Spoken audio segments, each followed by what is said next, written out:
जो भी वाद आने का है उसकी अपनी राय है जिसकी पुष्टि press information news नहीं करता धन्यवाद. Towards capex of government projects. In this budget alone, the Prime Minister and the Finance Minister have announced a 10 lakh crore capex plan. Now that becomes the source of great demand for our industry. That becomes the precursor of establishment of greater capacity, greater diversification. And even in this environment of great churn, where on a global basis you've seen recession and a decrease of 4.2% in terms of production across the world, our finished steel production has risen by 6% in the last 1 year. We're going to achieve a new record of 125 MTPA this year.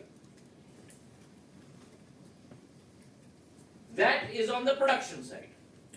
Now, if you look at the consumption side, consumption has exponentially grown.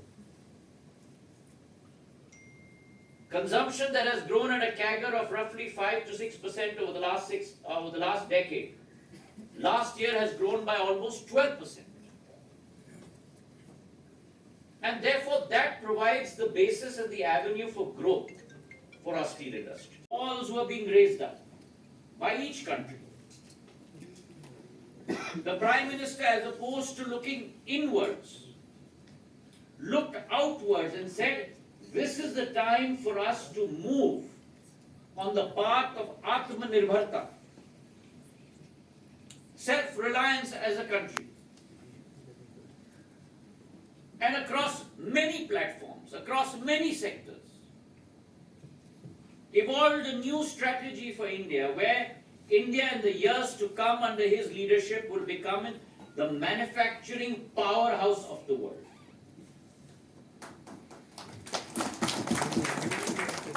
Our economy has traditionally been a services-led economy. But if you go back in India's history over the last 1,000 years, 2,000 years, we were primarily a manufacturing economy. We contributed 25% of the world's GDP. And it is in these troubled times that today's baby was conceived. Today's child was conceived. The productivity-linked incentive scheme was conceived. And we started with 3 sectors. But very soon, in the month of November of 2020, the PLI scheme for the steel sector, for specialty steel, was born. And I must congratulate all of you, because within a period of 6 months, very deep consultations were held by members of this ministry, by many members sitting here today,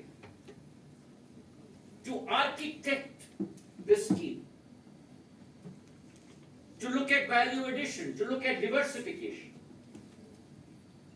And in July, we have moved from the 4th largest producer of steel to becoming the 2nd largest producer of steel. And all of this, mind you, in a period of tremendous churn in the global environment. Churn that the world has not seen in the last 100 years. So I congratulate each and every one of you. I salute each and every one of you for the growth and contribution that you have made.